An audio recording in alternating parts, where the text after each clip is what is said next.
வணக்க மக்களே. மலையாள படங்களை எதிர்த்து திட்டி கோவப்பட்டதுல ஆரம்பிச்சு இன்னைக்கு மலையாள படங்களை அன்போடு அரவணைக்கிற அளவுக்கு மாத்திருச்சு. So Hollywood at its peak ஃபார்ம்னு சொல்லலாம். ஏற்றிட்டு தாங்க ஆகணும். அதாவது ஒரு ஒரு கட்டத்தில் பாலிவுட் வந்து பீக்கில் இருந்தது, ஒரு கட்டத்தில் கோலிவுட் பீக்கில் இருந்தது, அப்புறம் கேஜிஎஃப்லாம் வரும்போது சாண்டல்வுட் பீக்கில் இருந்தது. ஸோ இப்போ ஆப்வியஸ்லி டோலிவுட் ஒரு கட்டத்தில் 1000 கோடி பாகுபலிலாம் ஆகும். இப்போ அது மாலிவுட்டோட டைம் இது.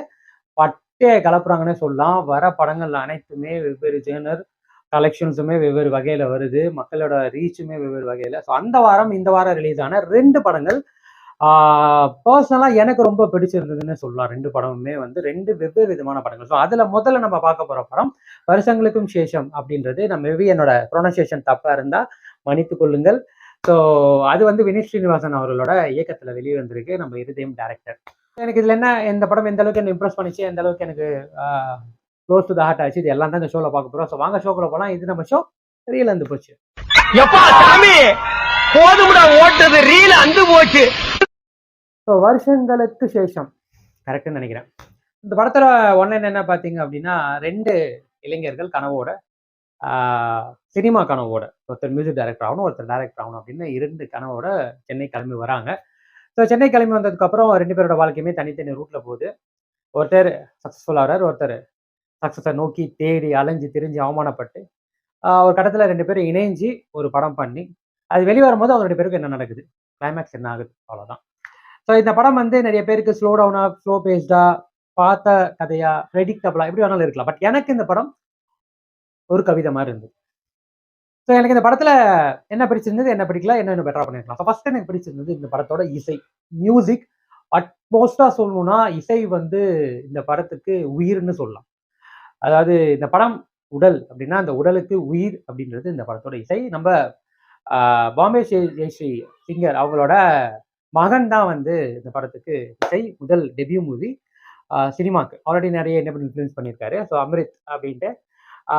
உண்மையா சொல்ல போனா பாடல்கள் இல்லாம இந்த படத்தை பார்த்தீங்க அப்படின்னா உயிரற்ற உடல் தான். ஸோ வினித் ஸ்ரீனிவாசனோட இந்த அழகிய காவியத்துக்கு அருமையான உயிர் கொடுத்தது அந்த இசை. ஒவ்வொரு பாடலுமே வந்து எனக்கு ரொம்பவே கனெக்ட் ஆச்சு. எல்லாருக்குமே இந்த பாடத்துல சொல்றது அந்த ஞாபகமே அந்த பாட்டு தான். அது ஒரு விதமா நமக்குள்ள போட்டு ஏதோ பண்ணும். படத்துலையுமே அங்கங்க வரும். பெருசா நம்மளுக்கு வந்து அப்படியே போட்டு ஏதோ ஒரு இடத்துல ஏதோ ஒன்று பண்ணும். ஸோ ஃபர்ஸ்ட் எனக்கு பிடிச்சது இசை. 2வது கேஸ்டிங். பிரணவ் மோகன்லால் அண்ட் தியான் ஸ்ரீனிவாசன் இவங்க 2 பேர் தான் இந்த படத்தோட மெயின் அந்த 2 இளைஞர்கள். ஆல்வேஸ்லி ரிதியம் ஹீரோ அவர் தான். உண்மையாக சொல்ல போனால் செகண்ட் ஹாஃப்லாம் வயசான கேட்டப்போ தான் வருவாங்க. ரொம்பவே அருமையாக பண்ணியிருந்தாங்க. நடிப்பில் வந்து குறையே கிடையாது. உண்மையாக சொல்லணும்னா இந்த இந்த கவிதைக்கு வந்து எழுத்துக்களாக இருந்தது அவங்க தான். அவங்க 2 பேர் தான். 2 விதமான கேரக்டர் 2 பேருக்கும். அதை ரொம்ப அழகா எடுத்துக்கிட்டு முதல் பாதையில இளைஞனா இருக்கும்போது ஒரு விதமாகவும், வயசானதுக்கு அப்புறம் ஒரு விதமாகவும் அவங்களோட நடை, உடை எல்லாமே வந்து அருமையா இருந்தது. அப்படி என்ன சொல்றது, நம்மளால அந்த ஸ்க்ரீன்குள்ளேயே போயிட முடியும். அதை ஃபீல் பண்ண முடியும் ஆக்டிங்ல. அவ்வளோ நேச்சுரலா இருந்தது. அதுக்கப்புறம் கல்யாண பிரியதர்ஷன் ஏகப்பட்ட கேமியோ இருக்குங்க. ஏகப்பட்ட டைரக்டர்ஸ், நடிகர்கள்லாம் வந்திருப்பாங்க.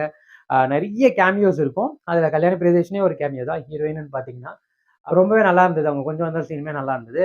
செகண்ட் ஹாஃப்ல வரும்போது அவங்க அந்த அந்த கதையோட ட்விஸ்ட்டுக்கு ஒரு மிக முக்கிய பாயிண்ட்னு சொல்லலாம். அது மாதிரி ஏகப்பட்ட கேரக்டர்ஸ் நிறைய பேர் எனக்கு மைண்ட்லேயே நிற்கல.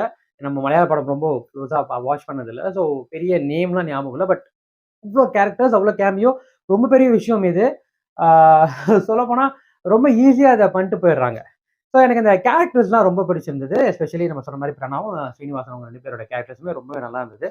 ஆனால் இதில் த ட்ரம்ப் கார்டு அப்படின்னு சொல்றது நம்ம நிவின் பாலி, நிதின் மோலியா வர நிவின் பாலி தான். மனுஷன் வந்து பட்டாசு மாதிரி என்ட்ரியே வந்து பட்டாசு மாதிரி இருக்கும். அவர் வந்து உள்ள என்ட்ரியா பண்றதெல்லாம், அவரோட ஆக்டிங்லாம் வேற லெவல். ஆக்சுவலி அது வரைக்கும் படம் வந்து கவிதை மாதிரி போயிட்டு இருக்கும்.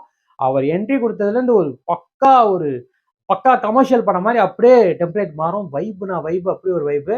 ரியல் லைஃப்லயே அவரை வந்து ஹேட்டர்ஸ் வந்து எந்த அளவுக்குலாம் ஒரு நெகட்டிவிட்டி அவருக்கு உருவாக்குனாங்களோ, அவரோட எப்படி நெகட்டிவ் கமெண்ட்ஸ், அவர் பாடி ஷேப் பண்ணது எல்லாமே படத்துல அதை கனெக்ட் பண்ணுச்சு. அது ரொம்பவே அழகா பண்ணியிருந்தாரு. ரொம்ப எக்ஸ்பிரசிவா இருந்தது.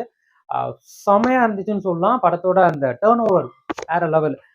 ஸோ எனக்கு அதுவுமே பிடிச்சிருந்தது. சினிமாட்டோகிராஃபியே பார்த்தீங்கன்னா 1960, 70s அந்த டைம்ல எம்ஜிஆர் இருந்த காலத்துல சினிமா இதெல்லாம் காட்டும்போது அந்த ஆர்ட் ஒர்க்கா இருக்கட்டும், சினிமாட்டோகிராஃபியா இருக்கட்டும், எல்லாமே ரொம்ப அருமையா இருந்தது. யாரையுமே வந்து குறைய சொல்ல முடியல.